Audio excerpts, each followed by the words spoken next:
Mom, where are you? I just got home from my night shift and I don't see you anywhere. You don't normally get up this early, do you?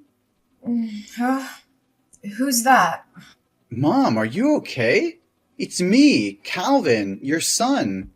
Calvin? Oh, Calvin, my dearest baby. Why are you texting me now? Shouldn't you be going to school now? Mom, I finished high school a week ago. I only need to attend the graduation ceremony in the next few days, so there's no need to go to school anymore. Oh, I see. Why are you texting me now?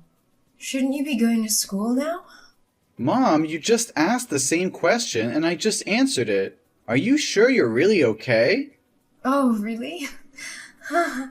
I just didn't pay much attention.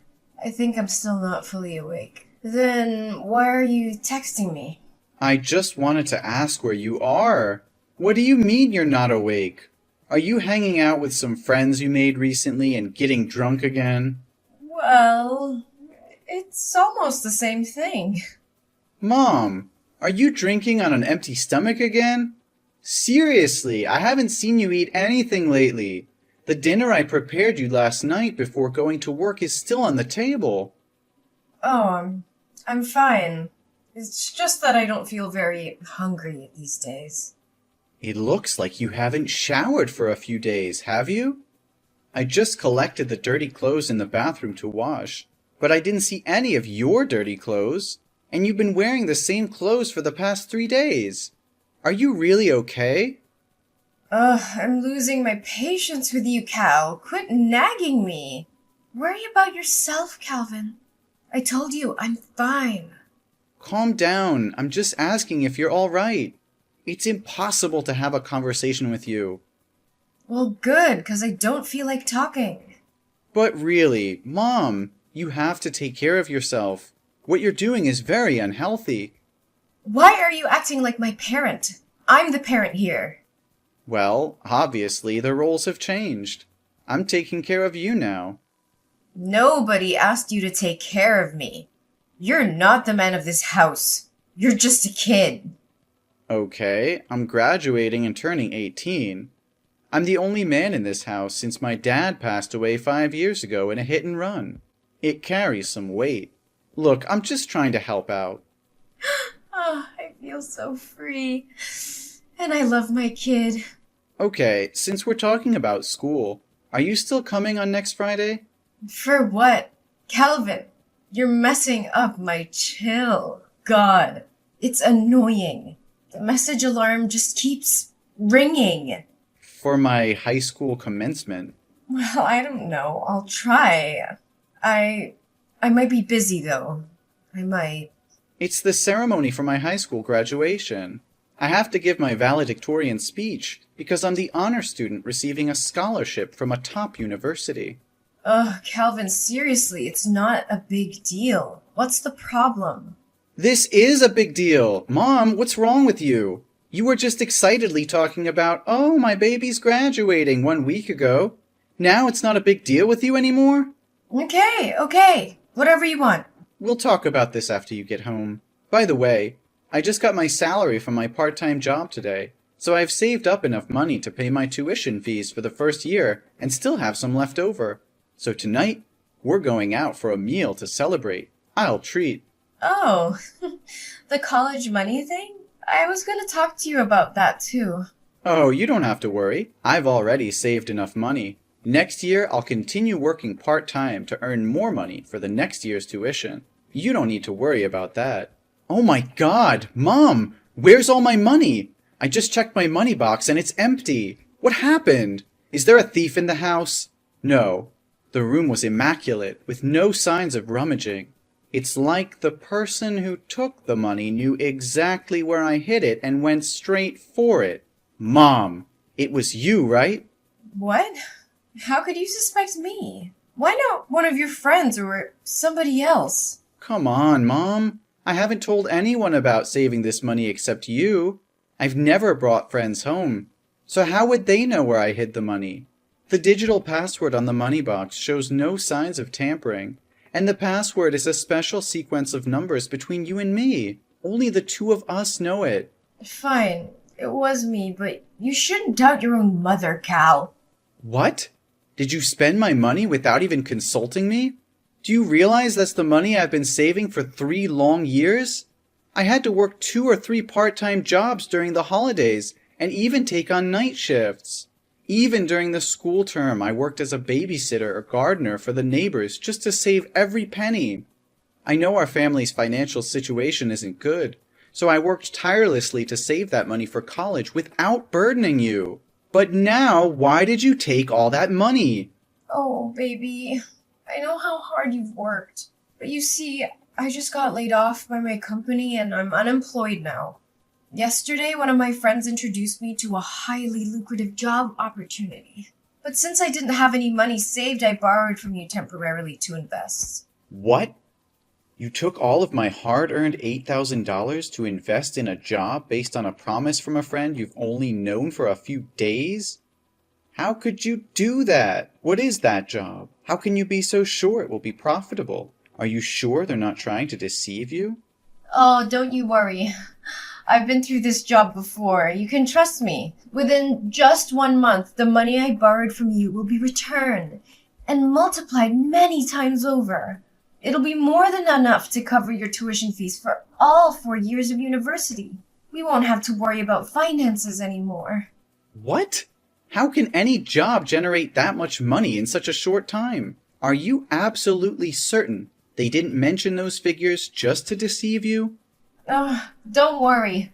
I swear on everything I hold dear, this job will transform our lives. But right now I have to go and secure the merchandise. We'll talk about it later. Mom, slow down. We need to think this through before jumping in. This is our last remaining savings. Mom, please, answer me. Don't make impulsive decisions that could ruin us.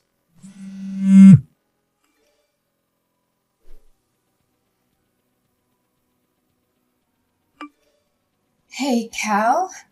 Have you delivered all the packs I asked for? My customers are placing more orders, so I need to go and import more goods to sell. It's incredible. It's only been 3 days and I've already doubled my profits. Yes, Mom, but I'm really curious.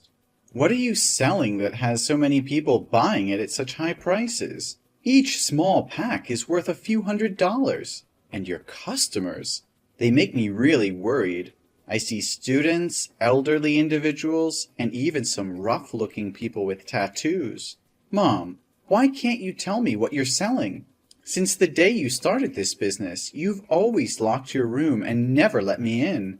Isn't the packaging on the outside of the packs clear enough? Doesn't it say tonic for the soul? You can read, right, Cal? It's just something that brings happiness, comfort, and an escape from the harsh reality. There's nothing to worry about. The product is just quite expensive, so I lock my room to prevent theft. You're overthinking things. Mom, I'm not buying it anymore. I've checked all the pharmacies around here, but I couldn't find any such supplements. Besides, you don't have a pharmacy degree or any knowledge of chemistry to be selling medicine. Mom, let's be honest. What are you really selling? Also, the people I've been delivering to lately bear a striking resemblance to you. They all have needle marks on their arms, just like you. What are you talking about? Needle marks? You're spouting nonsense. Mom, there's no need to hide anymore. I've already seen it. These days, whenever I'm at home, you wear sleeveless tops or jackets, even in the middle of summer. I became extremely curious and suspicious, as if you were hiding something. Do you remember 2 days ago when I unexpectedly came home? You took off your jacket, but when you noticed me, your immediate reaction was to cover your biceps. But I saw it, Mom. I even found a needle stained with blood in the trash bin. You're being overly sensitive. Those marks on my hands are simply mosquito bites. Needles? Syringes? They certainly aren't mine. Some scoundrel must have thrown it in our garbage bag. Mom, are you kidding me? So now you expect me to believe that someone broke into our house just to throw a used needle in the trash? What kind of excuse is that? It's more absurd than anything I've ever heard. Ugh! Sometimes I wish you weren't so intelligent, Cal. Fine. I know that what I'm about to say will change the way you look at me for the rest of your life. You'll judge me, criticize me, and stigmatize me. I'm sure of it. Mom, what's going on? Why does it sound so serious? I promise no matter what it is, I'll always love you and stand by your side. Well, let's see. I'm an addict, Calvin. It's been going on for the past 3 months. Those times I said I was looking out for a job, there were actually moments when I was buying drugs and getting high on a street corner before returning home. And those times I said I was out drinking with new friends, they were the people selling me drugs. And I was high until you texted me. What? You're using drugs? How is that possible? You've always taught me that drugs are poison, that they destroy the human body in the most dangerous ways. You warned me never to listen to friends or anyone who suggested trying them. Not even once. You said addicts are selfish, self-centered, useless, and beyond help. How can you be like this now? It must be because of those bad friends you've made recently. Give me their addresses, and I'll make them pay. No, Calvin. It's not their fault. It's me. I couldn't control myself, and I relapsed. All those terrible words I used before, they were the words I had for myself. I wanted to change, to be a good mother, but in the end, I fell back into that sinful path. What? A relapse? But have you ever used drugs before? Why haven't I noticed any signs all these years? Yes, Calvin. That's right. It's a secret I wanted to take to the grave so you wouldn't have to know. The truth is, I've been battling addiction since I was 14 years old. When your grandparents divorced when I was young, no matter where I lived, they were often away on business trips. That left me with a lot of freedom, and the pocket money they gave me. It was a recipe for disaster. I made a friend, someone I thought was amazing, and we had a lot of fun together. But one day when I went to her house, I met her mother. She was an addict, and she offered me my first Oxycontin.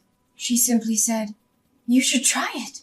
And what happened? Please tell me you refused. I wish I did, honey, but I was curious at the time, so I took a pill. The thought that crossed my mind was, I want to feel like this for the rest of my life. It was the perfect escape for me, and from that moment on, I spiraled into addiction, using all the money my parents gave me to buy drugs every day. But then they found out I was high in my room, so they cut off my funds. But the grip of addiction was unbearable, so I became a drug dealer for my friend's mother in exchange for my own supply. For 6 years since I first tasted the allure of drugs, I tried various stimulants, from heroin to synthetic substances. And during that time, I mistakenly believed I was living in heaven. But you said you'd recovered from addiction. What happened, Mom? That's true. Something heartbreaking happened that jolted me awake from my complacency. My best friend died of an overdose right before my eyes, and I was too high at the time to help her. By the time I regained my senses and called for an ambulance, it was already too late. I blame myself every day because I introduced her to drugs. Despite growing up with an addicted mother, she fought hard not to become like her. But it was my influence that led her down that path. I was desperate at that time and got caught by the police, who sent me to a youth rehab center. It was there that I met your father. How was my dad? I thought you met him while he was working as a doctor at the local hospital. Why did you meet him in rehab? Your father was actually an intern at the rehab facility that year. Unlike others, he didn't treat addicts like me as scum. He was compassionate and supportive throughout my recovery journey. We grew close, and he became my beacon of hope. Since then, I have stayed away from drugs. So why, after almost 18 years of being clean, did you fall back into addiction? After your father passed away, I fell into a deep depression, feeling unloved and contemplating suicide. The thought of leaving you alone in this world held me back.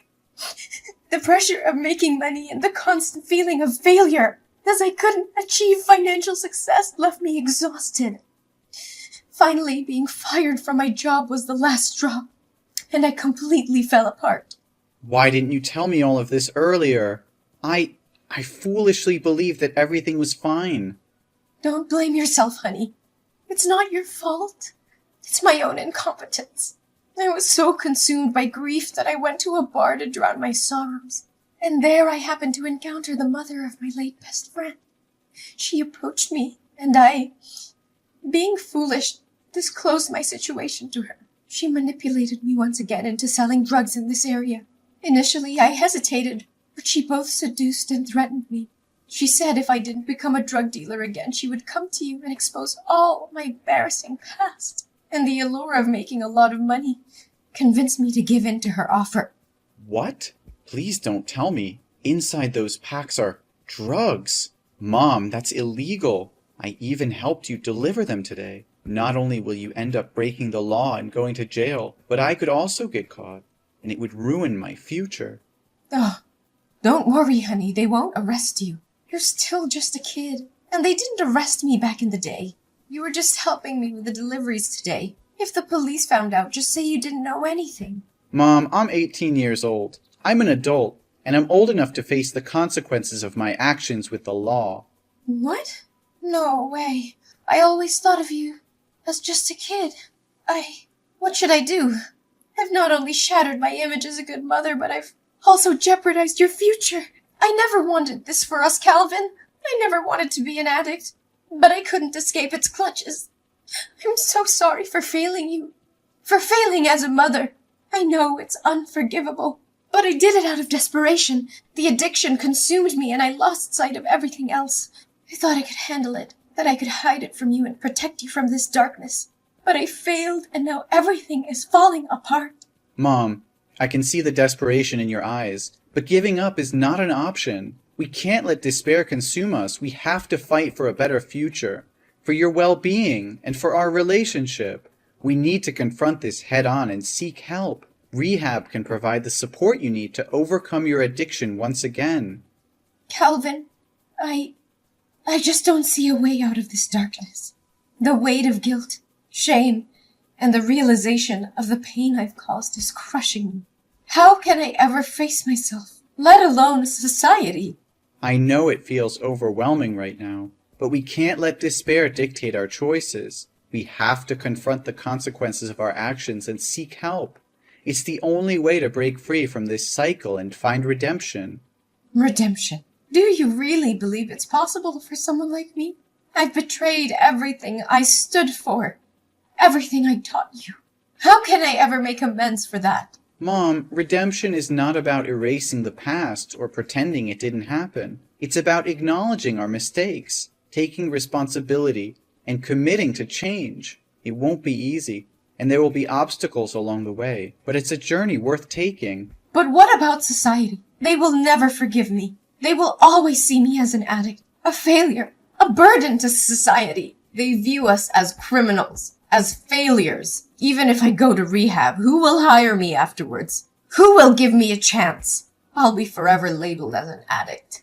How can I face their judgment, their scorn? Society can be harsh, Mom, but there are also compassionate people who understand the struggles of addiction. Besides, you still have me. I'll always be here and accompany you like my father did with you. We can find a path where you can heal and rebuild your life without constantly living in fear of judgment. I want to believe, Calvin. I want to believe that there's still hope for me, for us. I'll try. For you. For our future. Please help me find the way out of this despair. Mom, that's all I could ever ask for. Together, we'll find the help you need, the support you deserve.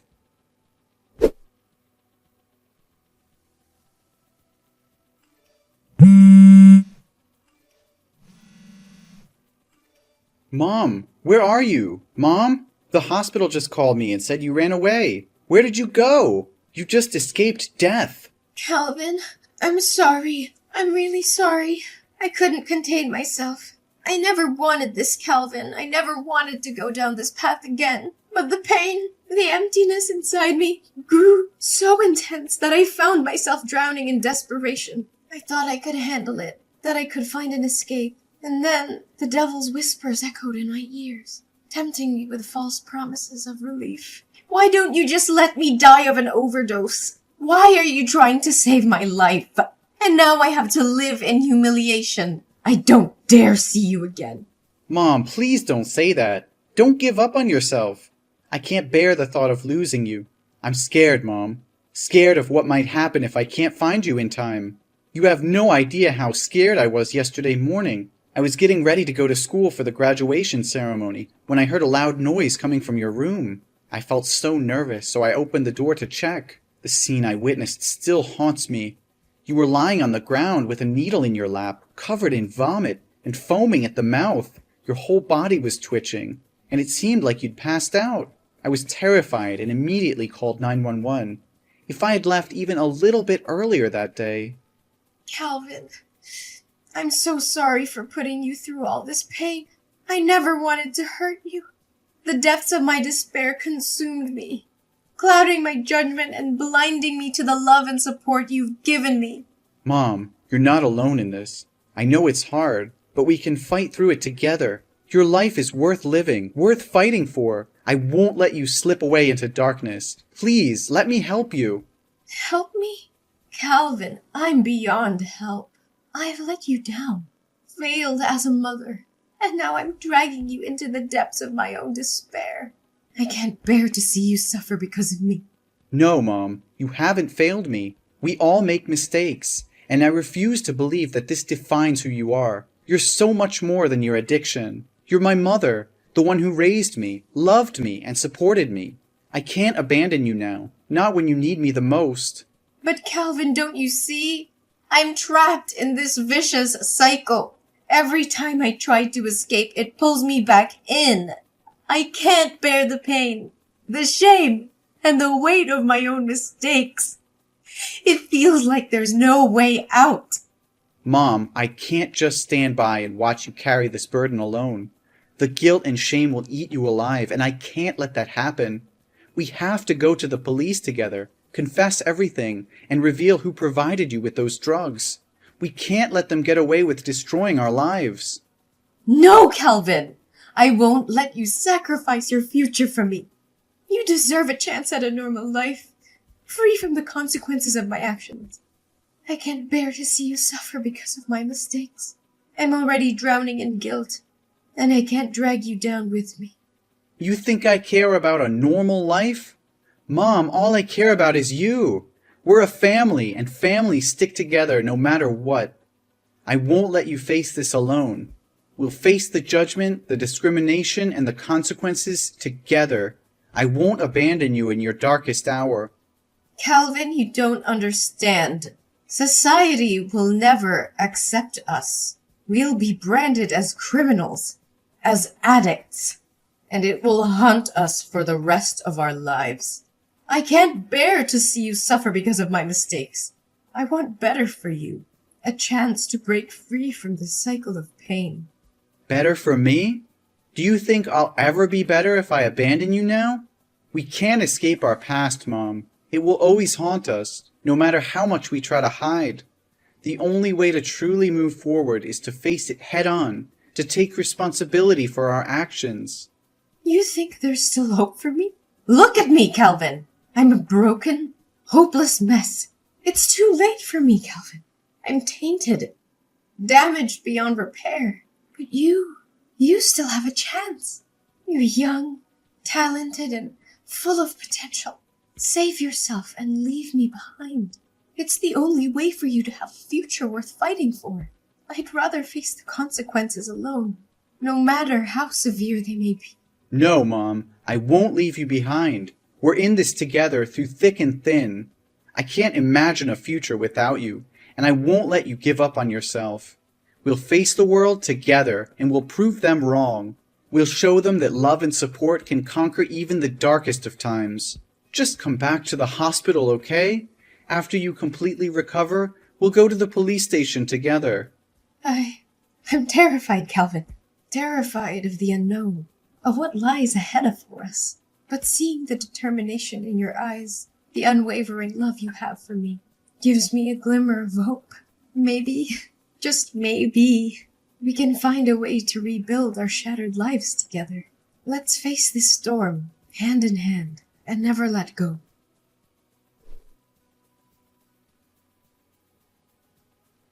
After a long and arduous legal process, Mom was sentenced to 7 years in jail for her involvement in illegal drug trafficking. It was a heavy blow to both her and me, knowing they would be separated for such a long time. However, there was a glimmer of hope amidst the darkness. During the trial, Mom made a courageous decision. She decided to reveal the identity of the leader of the drug ring, providing crucial information to the authorities.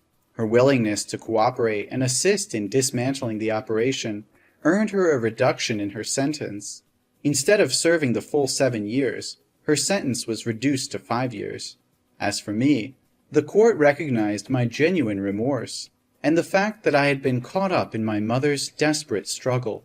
Despite my involvement in transporting drugs, the judge saw potential for my rehabilitation and granted me a suspended sentence of 1 year, giving me a chance to turn my life around.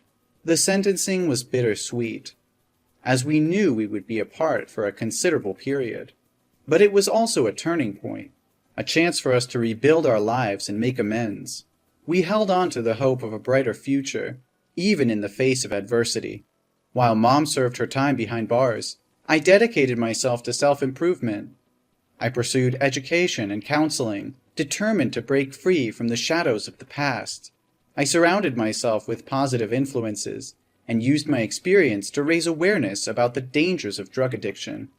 As the day of my mom's release approached, I eagerly awaited her return. I had grown into a responsible and compassionate young adult, ready to support her transition back into society. Together, we embraced the second chance life had given us, determined to make the most of it.